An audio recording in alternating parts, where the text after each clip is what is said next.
So here's my Coda. Picked this up off Craigslist just a little over a month ago. Previous owner bought it brand new from the dealership after seeing this ad in the paper. He put about 27,000 miles on it. By that point, the battery range had degraded to about 8 miles, which is why he sold it. But other than that, the car's in mostly working order. There's a couple small things here and there, which I'll detail in the rest of this video.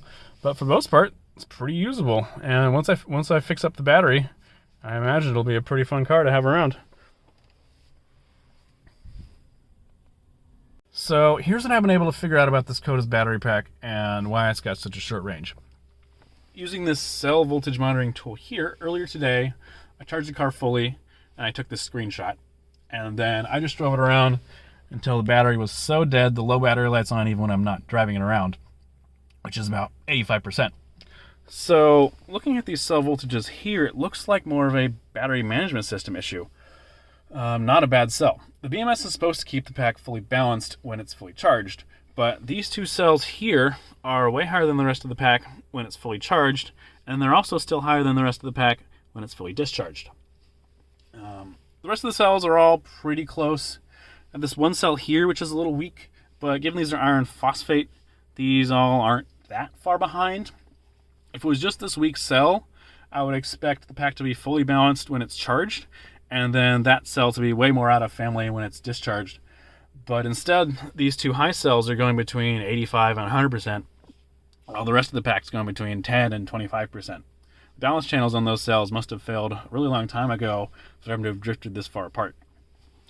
So to fix this, I still need to get into the battery pack, but when I'm in there, I just need to replace the battery management module for those two cells and then probably manually balance those cells down so I don't have to wait for the BMS to do it.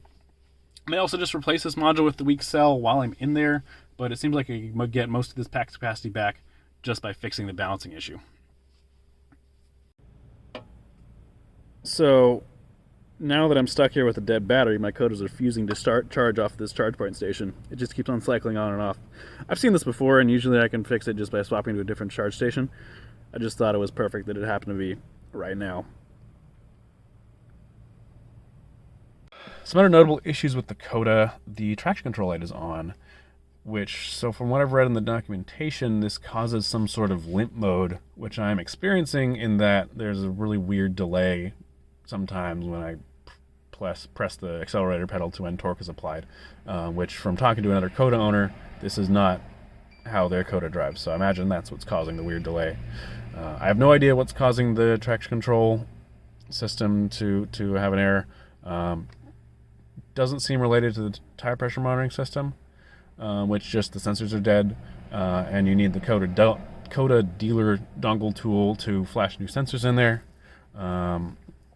which I just haven't gotten a hold of it yet. Maybe I can also use that to diagnose the traction control system. We'll see. Also, the driver's side mirror is currently held on with a zip tie, so it seems to be holding on for now, but yeah, I do need to get that fixed at some point. So the Coda's undercarriage is a little loud, but I have checked the free play in the wheels and it seems fine. So I imagine it's just old bushings. Neither of the remotes in my Coda work. I have replaced the batteries, did not make a difference. The rear left passenger door, I guess that's just the left passenger door, will unlock on its own, but does not lock. You can see it just kind of try to nudge itself a bit. You can still manually lock it and then lock the rest of the car, but I'll have to dig in there and fix that at some point. The interior is mostly in pretty good shape, but this sunglasses holder does not stay closed. I've got a replacement latch for it, I just haven't swapped it in yet. All the lights in the car seem to be working, including the left secondary brake light. However, the one on the top bar is very dim, and the one on the bottom is completely dead. It looks like this one on the right here has gotten some water into it. Under the hood, everything seems to be in pretty good shape.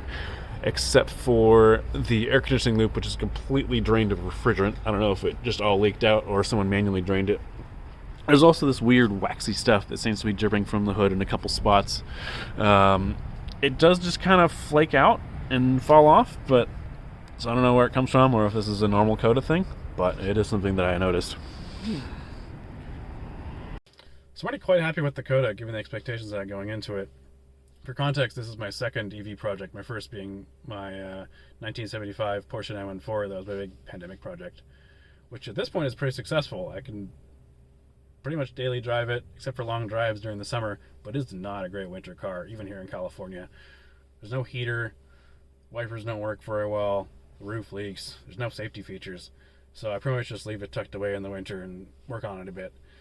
But then when the Coda came up, I realized I could drive that around in winter. It's a perfect winter car for California. And then I can trade it during the summer, and I can drive the 914 around and work on the Coda. So it's too good of an opportunity to pass up. And so hopefully it stays as a fun project, at least for me, maybe even for people on the internet to follow along with. Thanks for watching. Have a good one.